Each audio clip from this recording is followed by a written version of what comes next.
নমস্কার, ওঙ্কার বাংলায় আপনাদের সকলকে স্বাগত জানাচ্ছি। এই মুহূর্তে আমরা আজকে কোনো সাধারণ বুলেটিনে কিন্তু বসছি না, আমরা বসছি আজকের একটি বিশেষ আলোচনা পর্বে। আপনারা প্রত্যেকেই জানেন নির্বাচন একেবারে দোরগোড়ায় বললেও বলাটা ভুল হবে, কারণ রাত পোহালেই নির্বাচন। প্রথম দফার নির্বাচনের আগে কিন্তু একাধিক পরিস্থিতিতে রাজ্য রাজনীতি উত্তাল হয়ে উঠতে আমরা দেখেছি। এবারে যে 2023-এর নির্বাচন, এই নির্বাচন কেমন হতে চলেছে, নির্বাচনের নিরাপত্তা বিষয়, নির্বাচনের বিভিন্ন যে জায়গাগুলি রয়েছে, যে বিধানসভায় নির্বাচন হবে সেই বিধানসভার মানুষ কি বলছেন, সেখানকার পারদ কি বলছে, এই বিষয় নিয়ে আমরা আজকে কথা বলবো। পাশাপাশি বিভিন্ন বিষয় নিয়ে আলোচনা করব, যে সেখানকার প্রার্থীরা কি বুঝছেন, মানুষ কি বুঝছেন, নির্বাচন কেমন হতে চলেছে, সাধারণ মানুষ আসলে নির্বাচন ঠিকঠাক মতো নিজের ভোট নিজে দিতে পারবেন তো, এই সার্বিক পরিস্থিতি নিয়ে আমরা আজকে কথা বলবো।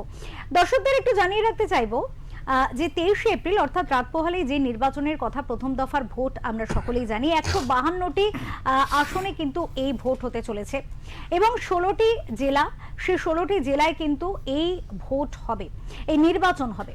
কোচবিহার, আলিপুরদুয়ার, দার্জিলিং, কালিম্পং, উত্তর দিনাজপুর, দক্ষিণ দিনাজপুর, মালদা, মুর্শিদাবাদ, পূর্ব মেদিনীপুর, পশ্চিম মেদিনীপুর, পুরুলিয়া, বাঁকুড়া, বীরভূম, ঝাড়গ্রাম, পশ্চিম বর্ধমান। সেখানকার তাপ উত্তাপ কি বলছে, এই বিষয় নিয়ে আমরা কথা বলবো। আজকে আমার সাথে স্টুডিওতে রয়েছে, পরিচয় করিয়ে দেব, এই মুহূর্তে আমার সাথে রয়েছেন ওঙ্কার বাংলার এডিটর ইন চিফ বিপ্লব দাস। পাশাপাশি একই সাথে আমরা পেয়েছি আজকে আমাদের স্টুডিওতে আমাদের ওঙ্কার বাংলার চিফ রিপোর্টার সঞ্জয় মাঝিকে। সঞ্জয় মাঝিকেও আপনারা প্রত্যেকেই জানেন, তিনি বিভিন্ন জায়গায় গিয়ে কিন্তু একেবারে লাইভ কভারে ছিলেন, আমরা দেখেছি।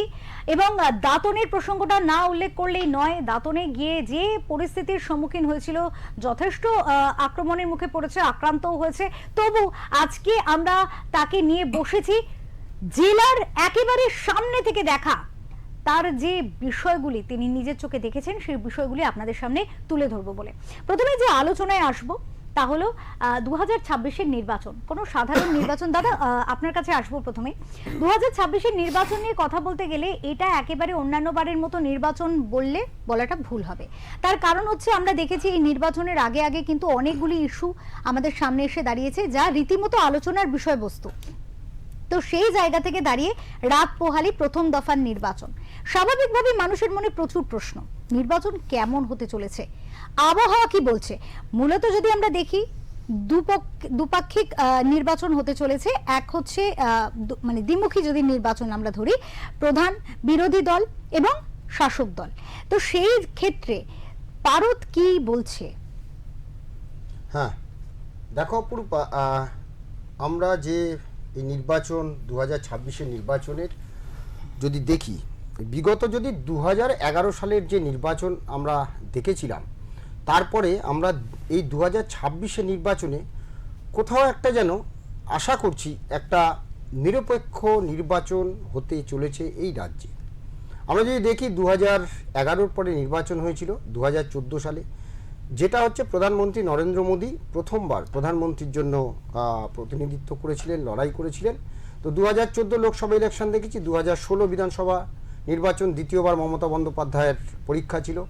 তারপরে আবারও আমরা 2019-এ দ্বিতীয়বার প্রধানমন্ত্রী নরেন্দ্র মোদীর জন্যে নির্বাচন ছিল।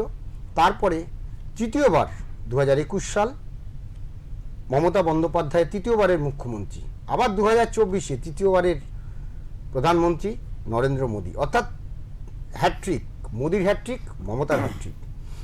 এখন এই 2024-এর নির্বাচন যে এখানে কিন্তু এই মাথা কিন্তু দুজনই। আমরা যদি দেখি 2021-এর যে নির্বাচন, সেই নির্বাচনে আমরা দেখেছিলাম যে একটা অনেকগুলো মুখ ছিল মমতা বন্দ্যোপাধ্যায়ের বিরুদ্ধে, অনেকগুলো মহিলা মুখ, যেহেতু মহিলা মুখ্যমন্ত্রী সেই জন্য অনেকগুলো মুখকে দিয়ে কাউন্টার করার চেষ্টা করেছিল। এইবারে সরাসরি কিন্তু নির্বাচন হচ্ছে মমতা বন্দ্যোপাধ্যায় বনাম নরেন্দ্র মোদী, পশ্চিমবঙ্গের নির্বাচন। কারণ সারা ভারতবর্ষে বিজেপি যতগুলো নির্বাচন, বিধানসভা নির্বাচন তারা প্রতিদ্বন্দ্বিতা করে, প্রতি ক্ষেত্রেই কিন্তু তারা নরেন্দ্র মোদীকেই প্রধান মুখ করে। এবং যার জন্য এবার প্রথম নরেন্দ্র মোদী বলেছেন যে আমি 294টা কেন্দ্রে আমি প্রার্থী। অর্থাৎ এবারে কিন্তু দুই হ্যাট্রিক করেছেন, মানে একদিকে মুখ্যমন্ত্রী মমতা বন্দ্যোপাধ্যায় হ্যাট্রিক করেছেন, তার চতুর্থবার মোদি কেন্দ্রে হ্যাট্রিক করেছেন, কিন্তু এখানে তিনি এখনো পাননি, তাই তিনি এখানে এবারে হয়তো মুখ্যমন্ত্রী যদি বিজেপি যদি পরিবর্তন হয়, যদি বদল হয়, মুখ্যমন্ত্রী হয়তো এ রাজ্য থেকেই হবেন, সেটা তারা বলেওছেন, কিন্তু মুখ কিন্তু নরেন্দ্র মোদী। এইটা একটা। 2 নম্বর হচ্ছে 2026-এর নির্বাচনের প্রধান ইস্যু যদি হয়, সেটা হচ্ছে 15 বছরে তৃণমূলের নানান রকম দুর্নীতি এবং বিরুদ্ধে বিজেপির লড়াই বলতে পারো বা যাই হোক। কিন্তু সেই সঙ্গে এটাও বললে ভুল করলে চলবে না, গত 15 বছরে এত দুর্নীতি, এত কিছু অভিযোগ, সব কিছু ছাপিয়ে কিন্তু মমতা বন্দ্যোপাধ্যায়ের যে বিভিন্ন সামাজিক প্রকল্প, যেখানে প্রান্তিক মানুষ কিন্তু উপকৃত হয়েছেন, এটা ভুল করলে চলবে না বা ভুলে গেলে চলবে না। তাই মমতা বন্দ্যোপাধ্যায়ের যে একটা প্রতি প্রান্তিক মানুষের সহানুভূতি রয়েছে, সেই সহানুভূতি কিন্তু এখনো রয়েছে, মানুষের কিন্তু রয়েছে, কিছু হয়তো কমেছে, কারণ একটা অ্যান্টি ইনকামবেসি গত 15 বছর ধরে সরকার চালাচ্ছেন। তার যে সমস্ত নেতা, পঞ্চায়েত স্তরের নেতা থেকে পৌরসভা স্তরের নেতা থেকে ছোটোখাটো নেতা, তারা আজকে তাদের যে ঠাঁটবাট বেড়ে গেছে, হ্যাঁ, তো সেই জায়গাটা থেকে মানুষের কাছে কিন্তু একটা অ্যান্টি ইনকামবেন্সি রয়েছে। তো এই জায়গাটা থেকে বিজেপি কতটা ইনক্যাশ করতে পারবে, সেটা যেমন একটা লড়াই। তৃতীয় লড়াই হচ্ছে এসআইআর। এ রাজ্যে, সারা ভারতবর্ষে কিন্তু বিভিন্ন রাজ্যে এসআইআর হয়েছে, উত্তরপ্রদেশ থেকে শুরু করে অন্যান্য সমস্ত রাজ্যে, গুজরাটে হয়েছে, অন্যান্য রাজ্যে হয়েছে, কেরালাতেও হয়েছে, কিন্তু এ রাজ্যের ক্ষেত্রে একটা মানে অভাবনীয় যে আমরা বাংলা, তো সেই জন্য বাংলা সবসময় ওই যেটা বলে যে বাংলা যেটা আগে ভাবে সারা ভারত সেটা পরে ভাবে, তাই আমরা এমন ভেবেছি যে এসআইআরে আমাদের কিন্তু প্রায় 91 লক্ষ মানুষের নাম বাদ গেল।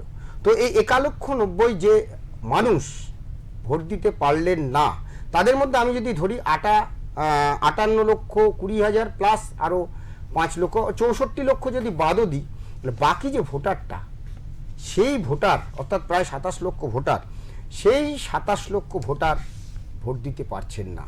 তাহলে একদিকে 64 লক্ষ ভোটার, এটা কাদের ছিল, কাদের দিকে ভোট যেত, আর অন্যদিকে 27 লক্ষ ভোটার ভোট দিতে পারছেন না। তাদের মধ্যে কতজন প্রকৃত ভোটার এখনো কিন্তু আমরা জানতে পারিনি। তো এই জায়গাতে থেকে, এবং শুধু তাই নয়, সেই সঙ্গে এসআইআরে মানুষ লাইনে দাঁড়িয়েছেন, তাদের কি বলে নাম অনেকের তোলেনি বা অনেক সমস্যা হয়েছে, কিন্তু সেই সমস্যার জন্য দায়ী কে, এবং সুপ্রিম কোর্টে এর লড়াই, এটা কি জনমানুষে এর কি প্রভাব পড়বে, কি প্রতিক্রিয়া পড়বে, এইটা নিয়ে কিন্তু না বিজেপি না তৃণমূল কংগ্রেস, আমি দুই প্রধান দলের কথাই বলছি, বাকিদের কথা আমি পরে আসছি, এখানে কিন্তু এই জায়গাটা থেকে কিন্তু এটাও একটা বড় ফ্যাক্টর হবে। এসআইআর এর লাভবান করা হবে দুটো দিকে, একটা হচ্ছে মানুষ, ভুক্তভোগী মানুষ, এসআইআর এর এই ভোটটা কোন দিকে যাবে, অন্যদিকে হচ্ছে যে এই যে একদিকে 64 লক্ষ বাদ গেছিল, আর সেই সঙ্গে আরো 27 লক্ষ, এই যে 91 লক্ষ, এই ভোটারটা কাদের, কোন দিকে যাবে। আর চতুর্থ হচ্ছে যে এ রাজ্যে যদি 2011 সালের পর থেকে যতগুলো নির্বাচন হয়েছে, যদি 3টে লোকসভা নির্বাচন, 3টে বিধানসভা নির্বাচন দেখি, সেই সঙ্গে যতগুলো পৌরসভা হোক বা রাজ্য স্তরের যে নির্বাচনগুলো হয়েছে, রাজ্য নির্বাচন কমিশনের আন্ডারে যে সমস্ত নির্বাচন হয়েছে, সেখানে কিন্তু আমরা দেখেছি কোথাও কিন্তু স্বচ্ছ ভোট হয়নি। প্রতিবারেই এই স্বচ্ছ ভোট নিয়ে অভিযোগ ওঠে বিরোধীদের তরফে, এবং সন্ত্রাস, রক্তপাত, অবাধ নির্বাচন হয় না, এটা অভিযোগ ওঠে। এইবারে নির্বাচন কমিশন তারা একটা প্রতিজ্ঞাবদ্ধ যে ইমেজ বদলাতে হবে, বাংলার ইমেজ বদলাতে হবে, এটাও কিন্তু এবারে ভোটের একটা বড় ইস্যু। একেবারে দাদা, এখানেই আমি বলবো যে যেমনটা দাদা বললেন যে সন্ত্রাস নিয়ে কিন্তু বারবার করে অভিযোগ ওঠে, যে সন্ত্রাস মুক্ত ভোট হয় না, এমন অভিযোগ কিন্তু কম বেশি সব দলের পক্ষ থেকে উঠে আসে, বিশেষ করে বিরোধীদের তরফ থেকে এই বিষয়গুলি বারবার করে উঠে আসে, এবং কিছু কিছু ক্ষেত্রে সাধারণ মানুষের তরফ থেকেও এই ধরনের অভিযোগ পাওয়া যায়, যে কারণে এবারে কিন্তু নির্বাচন কমিশন যথেষ্ট সক্রিয় ভূমিকা পালন করছে। এবং এক্ষেত্রে আমি দর্শকদের জানিয়ে রাখতে চাইব, প্রথম দফার ভোটে কিন্তু 2407 কোম্পানি কেন্দ্রীয় বাহিনী মোতায়েন করা হয়েছে। স্বাভাবিকভাবেই রাজ্য পুলিশের পরিপ্রেক্ষিতে কিন্তু একাধিক প্রশ্নচিহ্ন যেহেতু থাকে, সেই জন্য কিন্তু এখানে আমি একটা ইন্টারাপ্ট করছি, কেন্দ্রীয় বাহিনী কিন্তু আরো বেড়ে গেছে, প্রায় ওটা 2400 ওটা আরো একটু বেড়েছে সম্ভবত, মানে আমি কিছুক্ষণ আগে দেখছিলাম ওটা সম্ভবত আরো বাড়ছে। এক্ষেত্রে তাহলে সেই বিষয়টাই, কারণ 2407 কোম্পানিও যদি ধরা হয় সেক্ষেত্রেও এই সংখ্যাটা কিন্তু যথেষ্ট পরিমাণে বেশি। এবং সেক্ষেত্রে দাদা যেমনটা বললেন যে কিছুক্ষণ আগে কোনো একটি আপডেটে রয়েছে, যে আপডেট দাদার কাছে রয়েছে, যে তাতে কেন্দ্রীয় বাহিনী আরো বেড়ে যাওয়ার সম্ভাবনা কিন্তু একটা রয়েছে।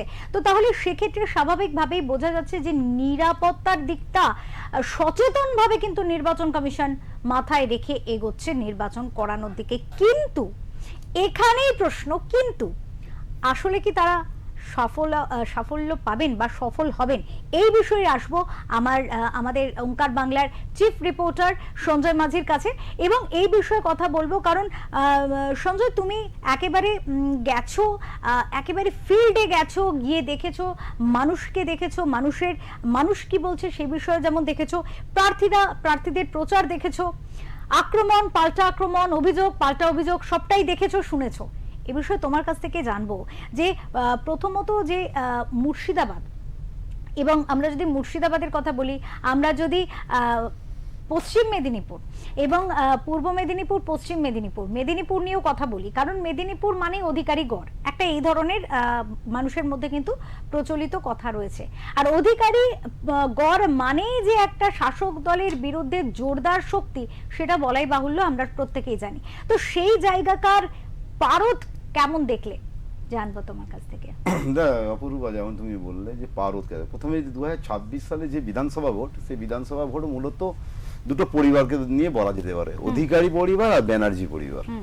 এই দুই পরিবারের দ্বন্দ্ব বলা যায় পশ্চিমবঙ্গে একদম রাজ্য রাজনীতি সিজে। তুমি যেমন প্রথম বললে মুর্শিদাবাদ যে কেন্দ্র, এটা 2026 বিধানসভা কেন্দ্রে প্রথমে মুর্শিদাবাদ ছিল।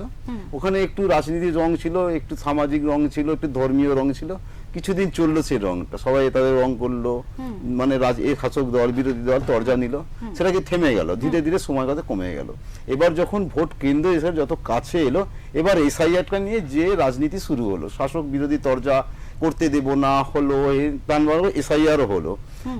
ধরো একটা প্রতিটা বিধানসভা ভোটে যারা 21-এ একটা ছিল পরিবর্তন, 21-এ আমরা দেখেছি পরিবর্তন, কিন্তু 26-এ তো একটা আওয়াজ চাই, 26-এ এসআইআরটাই সেই আওয়াজ। 26-এ এসআইআর আমাদের বিভিন্ন সাংবাদিকতা, যারা আমরা সাংবাদিকের সঙ্গে, যারা আমরা গ্রাউন্ড লেভেলে সাংবাদিকতা করি বা সাংবাদিক, আমরা প্রথমে যে কোনো গিয়ে শাসক বিরোধীদের নেতাদের জিজ্ঞাসা করি যে এসআইআর এর প্রভাবে কতটা ক্ষতি হচ্ছে, কতটা লাভবান হচ্ছে। এটা এসআইআর হলো।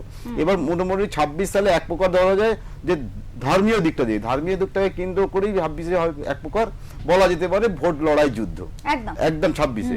আর তুমি যখন দ্বিতীয় প্রশ্ন করলে শুভেন্দু অধিকারী, মানে অধিকারী ভেবে, এই প্রথমেই শুরুতেই আমি বললাম দুটো পরিবারের যেন লড়াই, রাজা লড়াই, ঠিক আছে।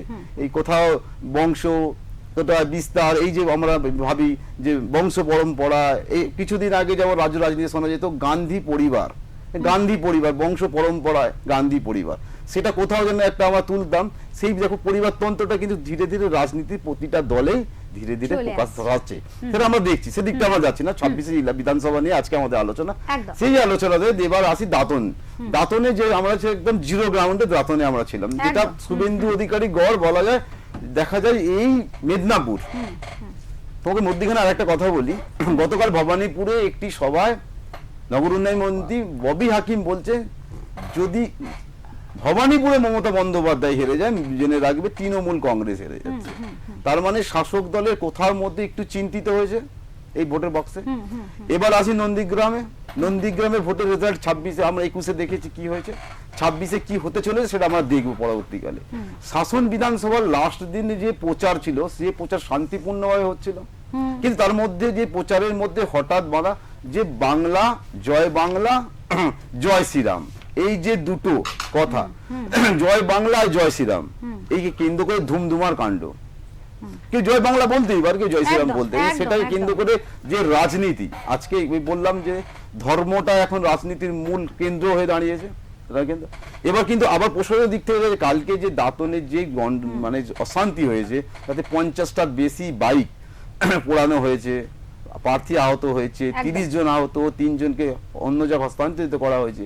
সেক্ষেত্রে দেখা গেছে কি ওখানে কিন্তু প্রশাসন থেকে বলা হয়েছে ওই বিধানসভায় ওখানে যে প্রচার করতে যাবেন সেটা কিন্তু নিষেধাজ্ঞা ছিল, তার আগাম কোনো খবর কিন্তু প্রশাসনের ছিল না। এটা যদি বলা যায় যে ইচ্ছাকৃতভাবে হয়েছে, সেটা গন্ডগোল হয়েছে, যে কোনো গন্ডগোলই খুব দুঃখজনক। মৃত্যু আমরা কাম্য করি না।